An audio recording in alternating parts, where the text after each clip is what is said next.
क्या आप ये जानते हैं कि पहले के ज़माने में स्पोर्ट्स को इंटरनेशनली प्रमोट करने के लिए और जो बड़ी-बड़ी चैंपियनशिप्स हुआ करती थी, उसको अपने देश में रिप्रेज़ेंट करने के लिए या जो बड़े-बड़े अधिकारी थे, जो अफ़सर होते थे, वो इतने मर क्यों रहे थे? क्योंकि उसके पीछे का एक कारण हुआ करता था, एक बैड इंटेंशन हुआ करता था और वो क्या है कि इससे होता था ये कि अपने देश में उनको जो बड़ी-बड़ी चैंपियनशिप से जो ऑर्गेनाइज़ होती थी, उसके बाद जो सामान्य जनता थी, जो आम जनता थी और उसके पीछे जो छुपे हुए जो बड़े-बड़े जो मुद्दे हुआ करते थे, जैसे कि गरीबी हो गई, बेरोज़गारी हो गई, इन्फ्लेशन हो गए, इन सब से उनका ध्यान हट जाता था और वो अपने देश को प्रमोट करने के लिए और अपने देश को चीयर अप करने के लिए वो मर जाते थे। जैसे कि हमारे देश के लिए ये जो हमारे देश ने ये ट्रॉफ़ी जीत ली, वो ट्रॉफ़ी जीत ली, उसके पीछे ये जो उनका मोटिव था वो जो सिलेक्टिव सोच थी वो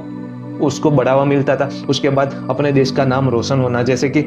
जो भी देश इसको इन सब चैंपियनशिप को प्रमोट करता था, उनका एक नाम हो जाता था कि उनके वो कि देश कितना समृद्ध देश है, वो कितना रिच देश है कि इतनी बड़ी-बड़ी कॉम्पिटिशन को, इतनी बड़ी-बड़ी चैंपियनशिप्स, लीग्स को वो अपने देश में प्रमोट करता था। उसके बाद उनके नाम, देश का नाम बहुत ज़्यादा रोशन हो जाता था। उसके पीछे ये सभी इंटेंशन थी कि उनके पीछे की ये जो निचले स्तर पे जो ये सब जो समस्या था, उनके पीछे लोग कोई बोलने वाला ना रहे और सबका ध्यान वहीं पे ही खींचा रहे। हाँ, अभी के दौर में ये सब कुछ बदलने लगा है। अभी के दौर पे इसके उसका जो इकोनॉमिकली बूस्ट मिलता है देश के, जो नए-नए जो लोग नए-नए जो खिलाड़ी होते हैं, उनको ये स्पर्धा के ज़रिए उनको नाम अपना रोशन करने का एक मौका मिलता है और हमारे देश को भी, सभी देश को भी इकोनॉमिकली बूस्ट मिलता है। तो ये अभी के लिए तो अच्छा है, पर उनके पीछे की जो मंशा हुआ करती थी, वो बहुत ही गलत हुआ करती थी पहले के ज़माने में। तो आप क्या सोचते हैं उसके बारे में? कमेंट करके ज़रूर बताएँ और हम ऐसे ही